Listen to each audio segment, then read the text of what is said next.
start with Sam was involved. Sam was a co-founder, but Elon was a co-founder. So just for full credit and context, Elon was the original funder of OpenAI. Excuse me, the original donor, and he was sort of the central founder. And he and Sam worked together, but like Elon was definitely either a or the founder, and was certainly a magnet for the early talent, and as well as the funder. So Elon has been involved there from the beginning. Yeah, so look, I'm happy to go through the details on that. The umbrella thing that I think has been happening is the social media went on this arc that I've described from like 2013 to today, where it became a censorship machine. AI has gone on a hyper accelerated version of that arc. It happened basically right up front. It took time for social media to become a censorship machine. It happened on AI right from the beginning. It happened on AI right from the beginning because the AI companies learned from the experience of the social media companies, and they just said, well, if we're going to end up building a censorship machine over a decade, we might as well just do it up front.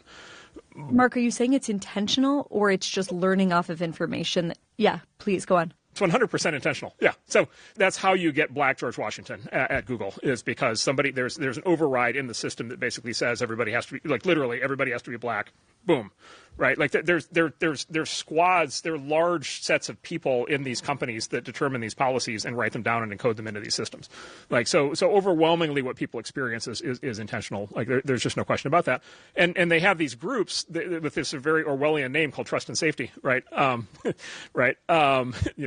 Mistrust and no safety. That do this. And a lot of these companies, it's common to have as many people on the trust and safety side sort of deciding on all these policies as it is to have engineers building these systems.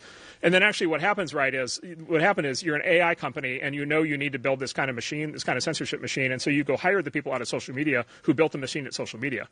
And so it's literally, in a lot of cases, it's actually the same people doing it in AI. And so these companies were born woke. They were born woke. They were born as censorship machines. They exhibit all of that behavior. And the big companies, they're doing it for the same reason the social media companies did. They're doing it because either they've already gotten pressure or they know they're going to get pressure. And so you might as well just do it. Most of the people who work at these companies agree with that side of things, and so they think that they need it. I was in a discussion with a professor who is at one of the big companies, and I was like, it's crazy to have this. These AIs give you these patronizing moral lectures all the time when you ask questions. And this professor said, well, my undergrads actually really like that.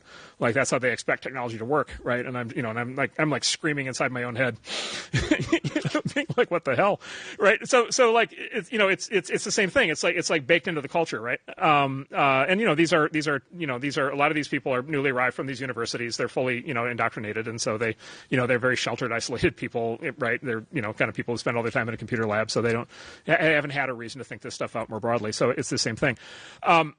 My concern, and this goes back to the censorship and political control of AI, is like 1,000 times more dangerous than censorship and political control of social media, maybe 1,000,000 times more dangerous. Social media censorship and political control is very dangerous, but at least it's only like people talking to each other and communicating. The thing with AI is I think AI is going to be the control layer for everything in the future, right? So I think AI is going to be the control layer for how the healthcare system works. I think it's going to be the control layer for how the education system works. It's going to be the control layer for how the government works, right? And so in the future, when you deal with a healthcare system or with the education system or with the government, you're going to be dealing with an AI.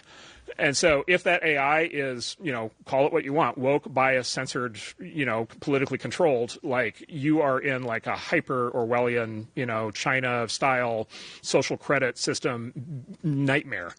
Right, absolute nightmare. And this goes directly to Elon's argument, which is at the core of this, what you have to do is you have to train the AI to lie. And it's just like if you wanted to create the ultimate dystopian world, you'd have a world where everything is controlled by an AI that's been programmed to lie. Like it's hard to imagine things getting worse than that. And this hasn't rolled all the way out yet because AI is still new and it's not in charge of, it's not being put in control of everything. But like this is where things are headed. And so it's like I think vitally important that this not happen. My hope is that the culture changes, the case studies, and all the stuff we already just talked about, but all the stuff that this new administration might do. My hope is that this all gets kind of peeled back and thrown out into the sunlight, and people writ large come to really understand this, and people don't stand for it, and this doesn't happen. But like this has to be fought. Like this will happen by default unless people fight it. Are the incumbents pushing